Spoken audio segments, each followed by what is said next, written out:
This is the Montana Outdoor Podcast. Each of our podcasts will introduce you to fascinating topics and some of the most interesting people you will ever find in Montana's great outdoors. We offer new podcasts most every Saturday. You can get a link to these podcasts by going to montanooutdoor.com or by going to the Montana Outdoor Facebook page. You can also send an email to downrigger@montanooutdoor.com and simply say, "Send a link to my email." It's that simple. Now let's head out with your host, Downrigger Dale, and see what's going on in Montana's outdoors. Hello, everyone. This is Downrigger Dale, and you've got the Montana Outdoor Podcast. And boy, we got a treat for you today. There are so many lakes and areas in western Montana that a guy can get out there and fish. And yes, I mean fish this time of year on the ice. If you haven't done it, you got to try it. It's a blast, and we've got a guy that is, well, I guess we could call him an expert for sure on with us, and we'll get to him in a second. But first, of course, as always, I've got the captain from the Montana Outdoor Radio Show. I've got Shotgun Willie here, my sidekick on the podcast. He's with us. And, Captain, why don't you introduce your guest that you've got? He's way over there up in the Kalispell area, right?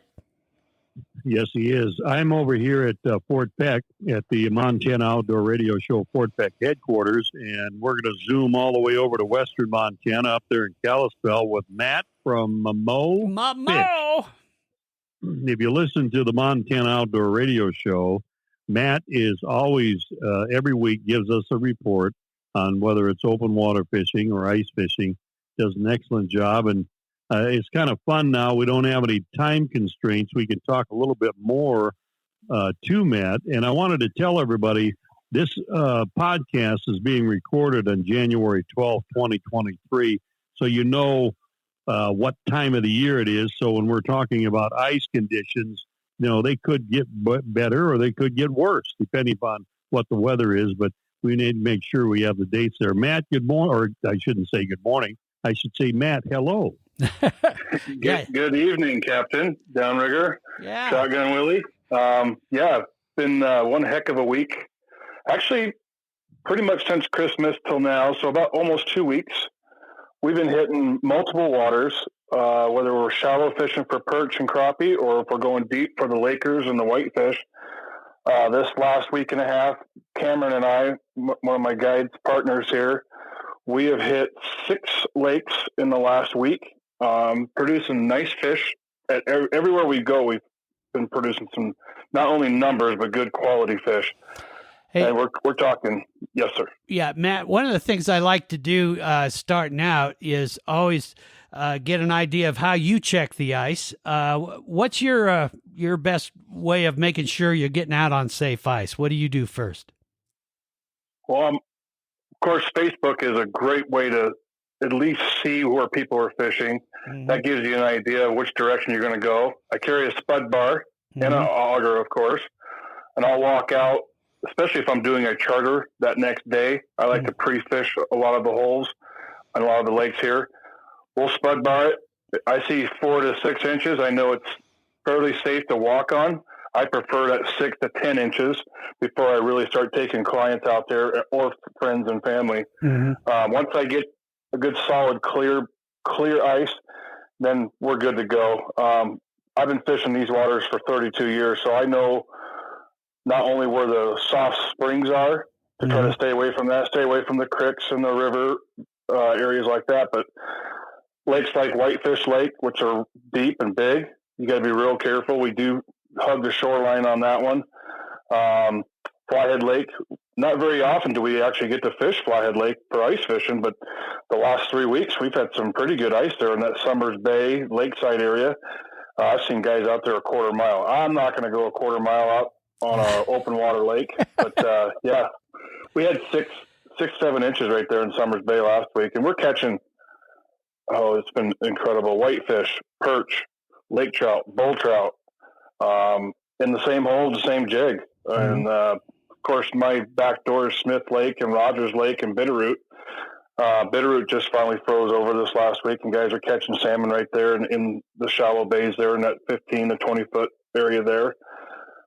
Swan Lake, I told you on the Saturday report, we hit off the boat launch, about 75 foot of water, catching lake trout. We didn't get any bull trout or kokanee. Whitefish Lake's been great.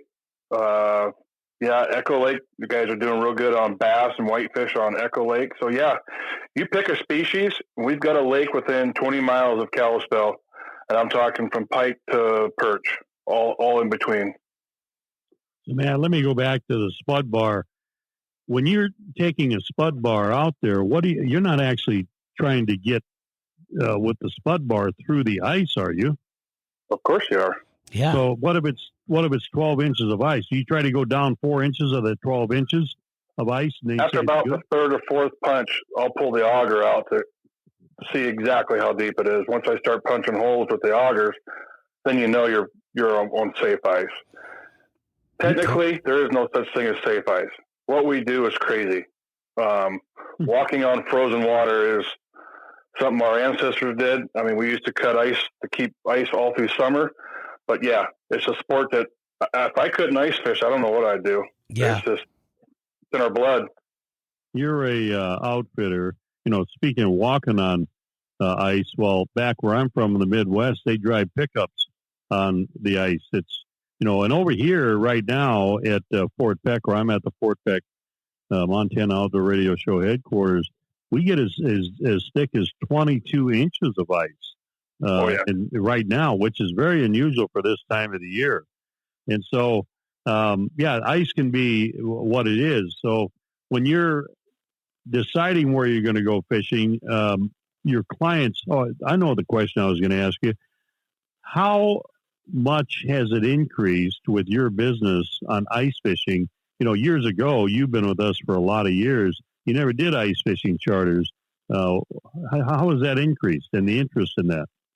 Well, when my partner passed away, Bob Ursua, and Mike took over Mo Fish, Mike and I had been ice fishing together, and he ran all the perch assault tournaments. It was just something that we just decided we're going to throw that in there. I had then retired meat cutting, so I had my winters off again. So I love ice fishing, and I love teaching people how to ice fish. I love taking people out on the boat, of course. I do that 200 days out of the year.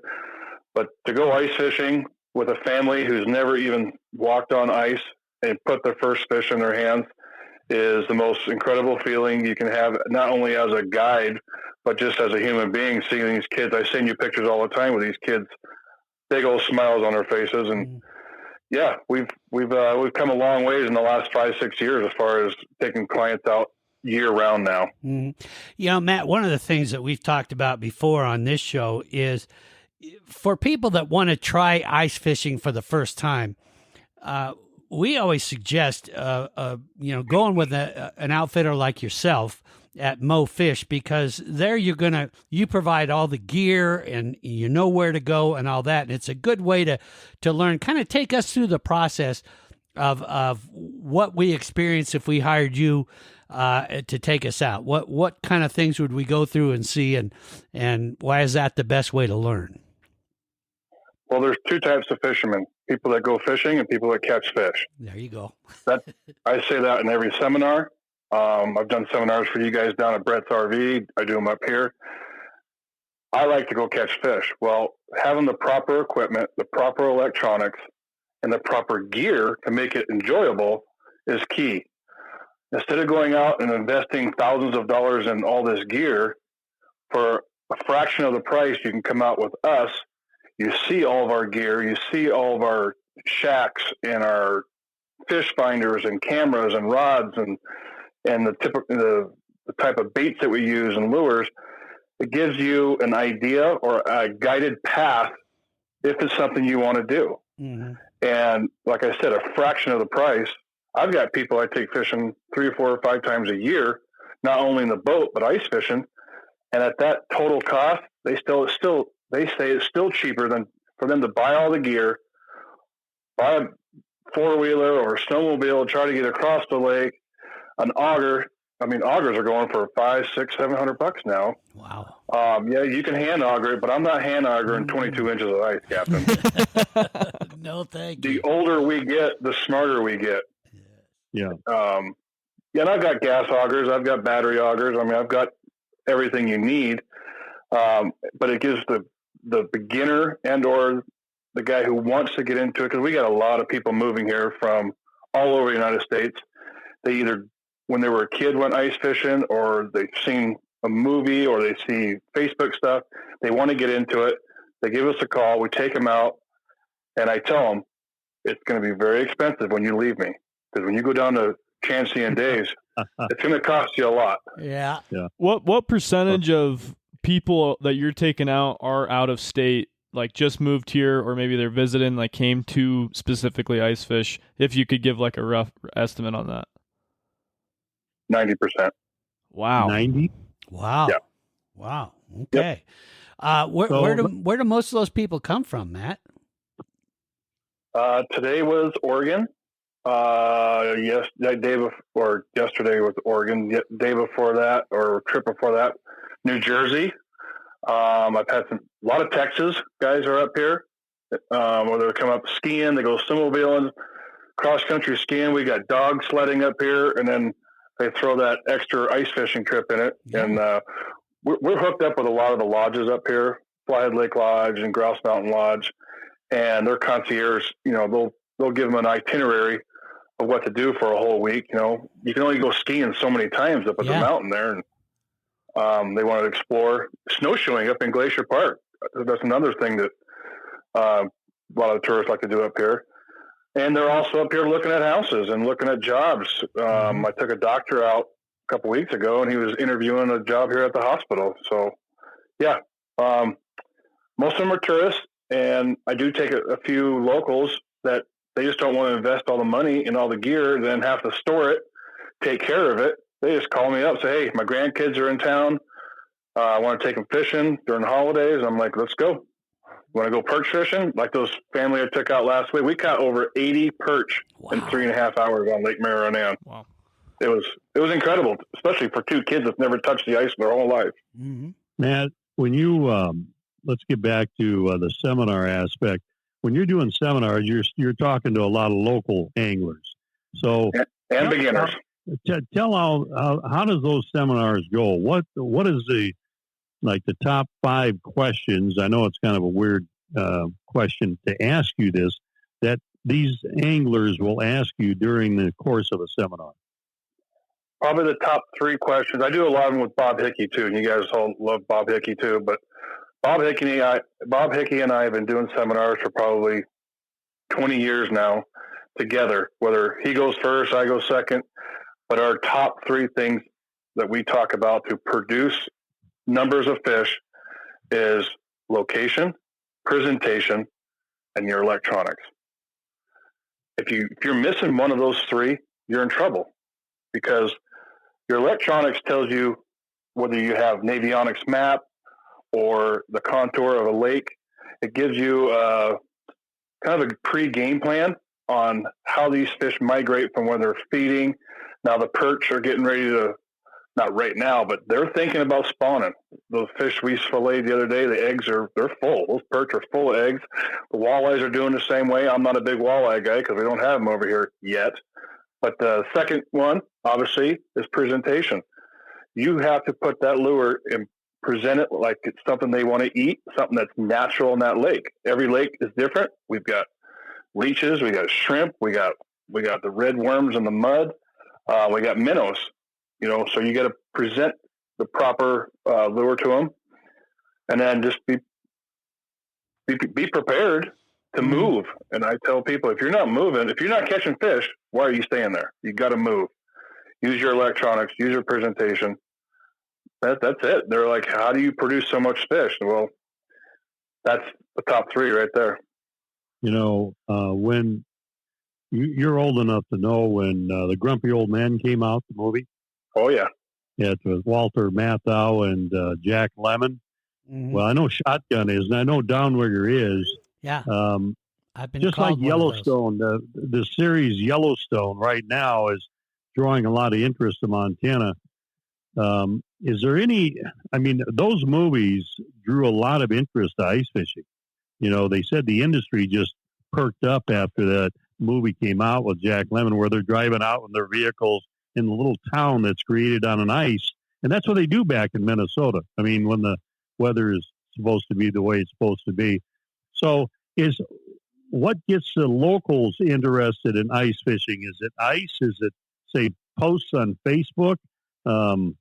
What is it? What gets them jacked about spending, going out and buying an ice, Eskimo ice hut, going out and buying some tip-ups, jigging, maybe a Panoptics Garmin sonar? I truly believe that people love to fish. They love to eat fish. And to go from November clear into April without fishing, this is Montana winters. You got to find something to do up here. You go crazy. Yeah. After hunting season, I start doing my reports with you. Start getting your ice fishing gear out early. Get your blades sharpened up and get new line on your rods and reels, and get your batteries charged up. And I see more families fishing now. If you talk to Chansey, they're selling more of those 4 and 5 man ice shacks than ever before, because to me, it's a cheap way of entertaining your kids. It's getting dads closer to their kids. I see a lot of moms out there. And when I leave the ice, and if I see a family that's not producing fish, or I see the kids are bored, I'll walk over with my bait. I'll just hand them everything I got, because I don't want to take it home. I'll say, here, try this, try this. I dye my own minnows, my own smelt for pike fishing, and I just hand my bait out. If I see a kid just kind of wandering around not catching fish, and I got a tip-up flag going up, I'll yell at that kid, come over here and grab that fish. That just gets a little spark in that kid's eyes.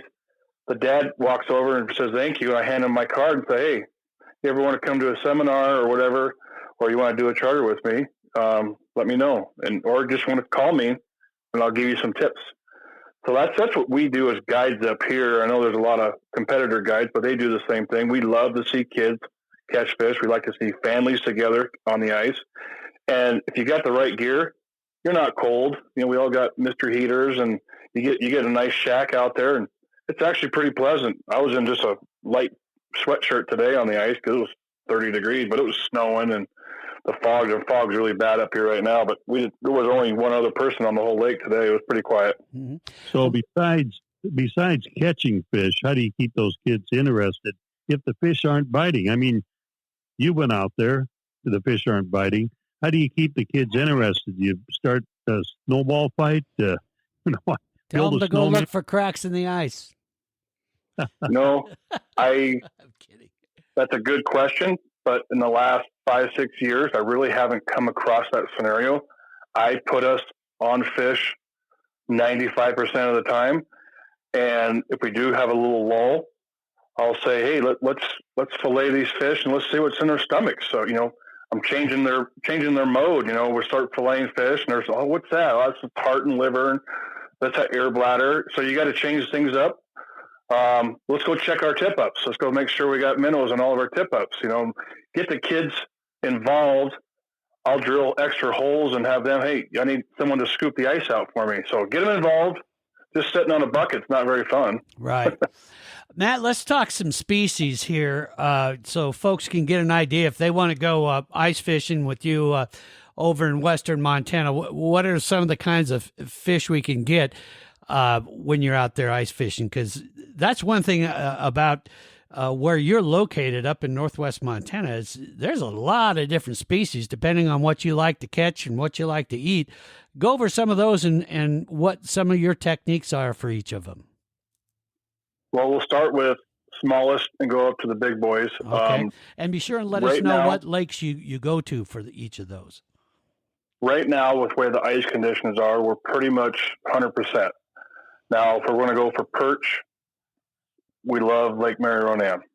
That's just you can walk out. You don't need to take a four-wheeler or a snowmobile. You literally can walk out 100 yards and you're on fish. We have a couple of crappie lakes. A lot of people love fishing for crappies.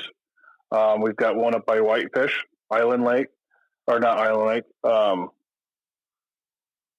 already forgot the name of it. Island Lake's out west by McGregor. We got Loon Lake. We got some sloughs down here off the Flathead River. A little bit bigger get into the rainbows. We've got Foy's Lake just over the hill from me. We got Thompson Lakes. McGregor Lake's got rainbows in it. Cutthroat and Grayling. We've got Rogers Lake, which is 15 minutes out of Kalispell. Good ice on that one. And of course, we've got the Pike. We've got Smith Lake. We've got Echo Lake. Few big ones are being caught in Summers Bay. Whitefish Lake has got pike in it. I like to go to a lake. If someone is unsure of what type of fish they want to fish for, they just want to catch fish, I like to go to somewhere where I can catch multi-species, whether it be Mary Ronan. We can catch rainbows, kokanee, and perch there. Smith Lake, perch and pike there. Rogers Lake. And then another couple of weeks, if we get some cold weather, Bitterroot Lake and Ashley Lake will kick in, and that's our salmon go-to lakes. And excellent eating. The lakes are full of shrimp. Those fish are big. Excellent smoked. As far as lake trout, I catch lake trout the whole year, of course. But right now, Whitefish Lake is doing good. You can catch lake trout on McGregor Lake. So it's just a matter of how far do they want to drive and what species are they looking for. And then our first question is, have you ever ice fished? And if it's no, and size isn't a matter, I like to go where it's lots of action, and that'd be Mary Ronan, Echo Lake.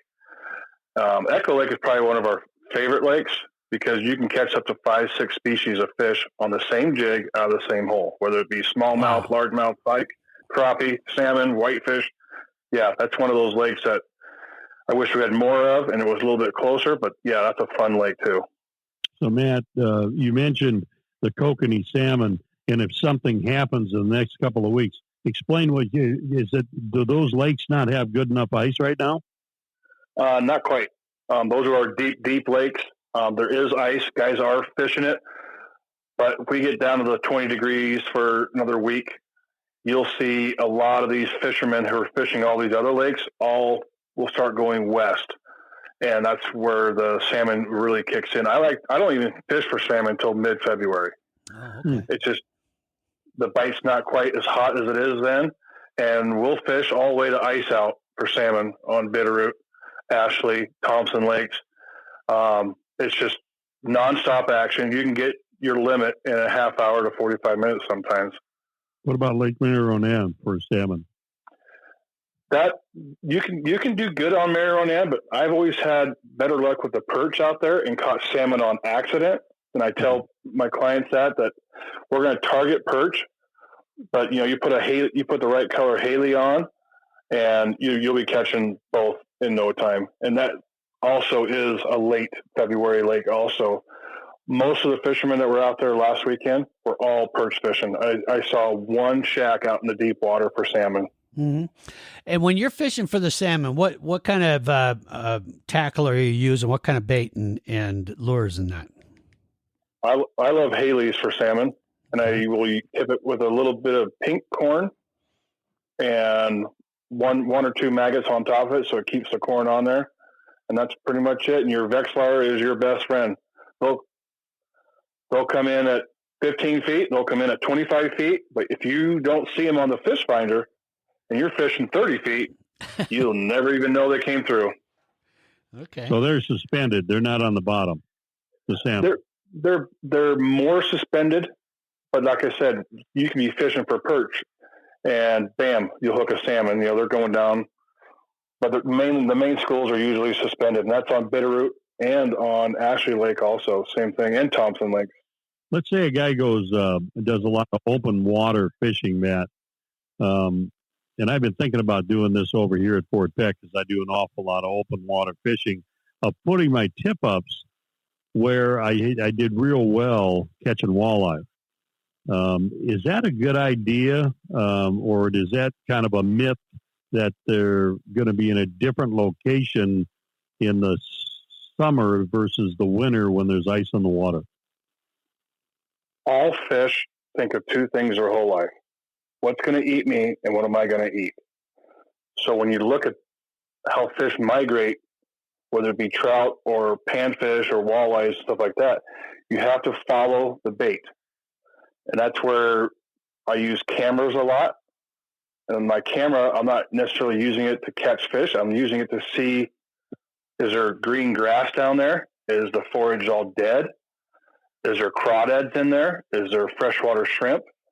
So as the water cools off, a lot of that bait will have to move out and or in, because the bait has to eat also. And with that, where I catch perch in Mary Ronan in the summer, they are not there in the winter. They're a lot closer to shore. They're eating the worms out of the mud, versus in the summertime, they got more bugs. They got more shrimp that they're looking at. Plus water temperature will change their metabolism. A lot of fish will only eat once a week because the water's so cold, and they're not burning all the calories swimming around looking for food. So I like to go a little deeper in the winter, but especially in the salmon, perch, rainbow style like that. If you got crawdads, I'd definitely come in shallower. But most lakes, especially on your side, Captain, you guys don't have a whole lot of crawdads, I don't think, on your side. Right, in eastern Montana. Tournaments. McGregor Lake has a real unique tournament. Explain that to the folks. The McGregor Lake tournament has been going on for I don't know how many years. I think it's coming up middle of February, I believe. I saw a poster. That's a lake trout and rainbow tournament. You can only win one category. You can't win first, second, and third. It's biggest lake trout and biggest rainbow, first through, I think it's top 3 or top 4 in both divisions. It's one of the largest ice fishing tournaments in Montana still, I believe. At one point, I believe there was over 700 anglers on that tournament at one time. I think the unique thing about that tournament, however, is sometimes some winters it won't be completely frozen over. So, I've launched my boat in February on that lake before. I'll be danged. Yeah. So you'll have open water fishermen fishing against ice fishermen, correct? Correct. And right now it's about 60% frozen. I spent last weekend out there. My wife's cousin owns a house out there, and we had some friends and family in town. And I sat there and threw rocks out in the open water. And there was mergansers everywhere out there eating crawdads. It was pretty crazy. How do you go about joining that tournament? I think the doors open at 6. You pay your fee. You get your name on the board, and you go fishing. Wow. That's a tough lake. That can be, you can fish all weekend and not get a single bite. Then you can go out there the next day and get 10 Lakers and a couple rainbows. Yeah, it's a tough lake, but it's in the middle between Libby and Kalispell, so it draws a lot of anglers from both sides of the valley here. Yeah, that's interesting. The fishing tournaments in the winter, I think, are a lot of fun especially for people that maybe don't like as much the solitude of ice fishing, because it allows you to get out and have a little fun with your friends and a little friendly competition and do it. And I think, to me, I'm not a huge fan of ice fishing, but I like ice fishing tournaments. To me, that's a fun way to get out and do it. Well, you get to see a lot of your buddies that you don't see very often during the winter. Right. Except for when you are ice fishing. Yeah. Have you ever experienced, of course, we have Bob Ward's that they sponsor the Montana Outdoor Radio Show. You've got up there Chancey's Fish Camp. Fish Camp. Chancey does a report for us every Saturday morning. Has anybody ever thought about putting together a beginner's ice fishing package that would consist of what you would need to be able to go out on the ice? Like you said, the right equipment, not chintz it a little bit. Just do the right equipment. Anybody ever thought about doing that? Well, I call it Fishing 101 charters before. I'm not only on my boat, but we have been doing a few of those for ice fishing. And you just get a hold of Mike Howe at Howe's Fishing, Mo Fish there, and he'll explain it. And we give out some discounts, especially on first timers like that. It's a great way to learn without having to go to YouTube or, get your hands on an auger and drill your first hole. Put a camera down just to see what fishing is like with a camera. And camera fishing is incredible. I'm glad you brought that up, Matt, because, we're getting a lot of new people that have moved to Montana that have never thought about fishing. And I think that's a great idea to say, okay, you've never done it before. Let's do a little 101 with it. And then also, one of the things we talked about on this podcast a while back was talking about trying to get more young people involved in fishing and involved in the outdoors. And I think that would be a great way too, is to, get the youngsters together and then hire someone like yourself where, you don't have all that downtime and frustration of, trying to get all this stuff together. You got a pro like yourself that can just say, okay, here's all your gear. Now let's show you how to use it. I think that's a great way to do it. One of the guides who used to work for us, Clay Anderson, he runs Hooked on Fishing, and every fourth grader up here gets to go fishing twice a year with that program. Oh, that's sponsored by Fish and Game. And they go to Echo Lake, and I think they go to one of the ponds up here that's got rainbows in it and stuff. But yeah, so every kid in fourth grade in the whole Flathead Valley gets to experience ice fishing. It's kind of a cool, unique thing. I don't think they do it all over the state. It'd be great if they did, but yeah, so I take a lot of those kids fishing after they go with the Hooked on Fishing to not only get their feet wet again, and I don't mean literally wet, but they want to go for a different species, or they've seen our advertisement, or they've seen one of our cards in one of the sporting goods stores. And with the fishing being so hot as it is right now, we're advertising all over Facebook, everywhere we can. Guys, if you got kids, let's go. It's the Lions just did their derby last weekend out here. So that's a kid tournament. Chansey puts one on next month out on Lake Marironan. That's an adult and kid, which we strive to bring families out there. We have boys, girls, different age groups, and adult divisions, and that is also a free tournament. And I'll probably be out there on that one helping Chansey hand out fishing rods to kids, in the drawings at the end. And yeah. Mm-hmm. But yeah, I love taking kids out, and any chance we can get, I'm helping kids out everywhere I can. I will tell you this about Matt from Fisch. He fishes a lot of times during the year. Yeah, he's getting paid for a lot of those, but when he's got a day off, guess what he's doing? He's fishing.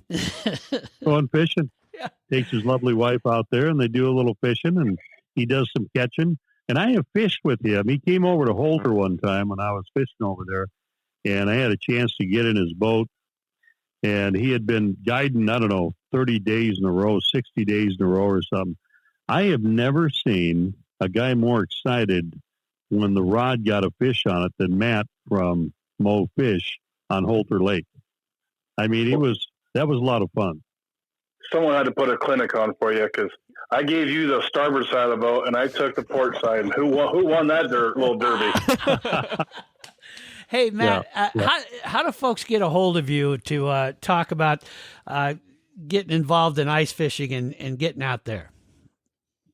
If you want to talk to me personally and just get tips, 261-6980.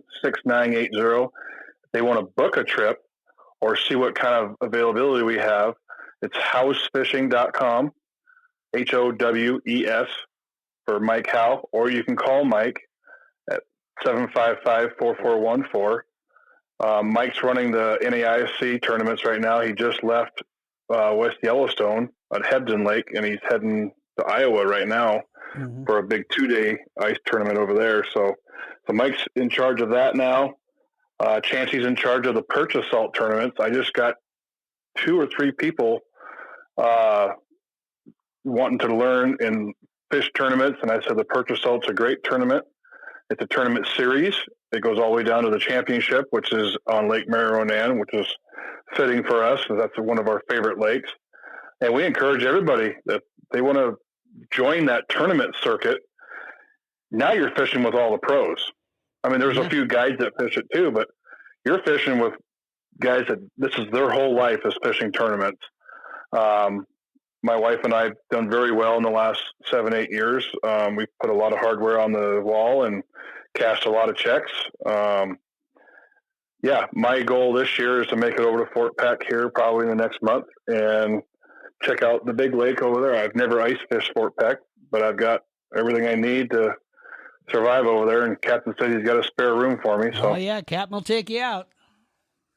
Yeah, well, I'm not going to necessarily, he'll take me out, but I've got a spare room for him. That's for sure. Well, so Matt, we appreciate you spending a little time talking about fishing and ice fishing in particular. We love to have you on. We always love to hear what you got to say. You're real enthusiastic, and thank you for what you do for the folks out there in Western Montana as far as fishing goes. Anytime, Captain. And like I said, anybody wants to get a hold of us, give us a call, 755-4414. We're here to answer any question you have. We'll give you tips where we're fishing. Check out our Facebook pages. We're always posting where we're at, what we're using. Other than that, I don't know how much more I can help guys other than jumping in your own boat or in your ice shack and showing you hands-on. Right on. Well, that's Matt from Fisch. If you have any questions about this podcast, you can always, of course, most of you already have my email, downrigger@montanooutdoor.com. We're happy to pass on any messages on to Matt as well. You can, of course, listen to the podcast again and get those phone numbers as well. And if you have any ideas of other podcasts you'd like us to do, downrigger@montanooutdoor.com, and we will get some more for us. Until then, Matt, thanks again for joining us. Captain and Shotgun, thanks for being on the show again, and we'll see you next time. And be sure to check out montanooutdoor.com or our Facebook page for the listings of our next Facebook and podcast broadcast coming up. Thanks, Captain. Thanks for listening to the Montana Outdoor Podcast. What did you think? We would love to get your feedback and also find out what other topics you would like us to cover. Just send an email to downrigger@montanooutdoor.com with your thoughts and suggestions. Remember, we will usually have a new podcast available every Saturday, so be sure and check our website montanooutdoor.com for a link to our next podcast, or simply check our Facebook page. Also, feel free to share any of our podcasts with your friends. Thanks again for joining us. We'll see you soon in Montana's great outdoors.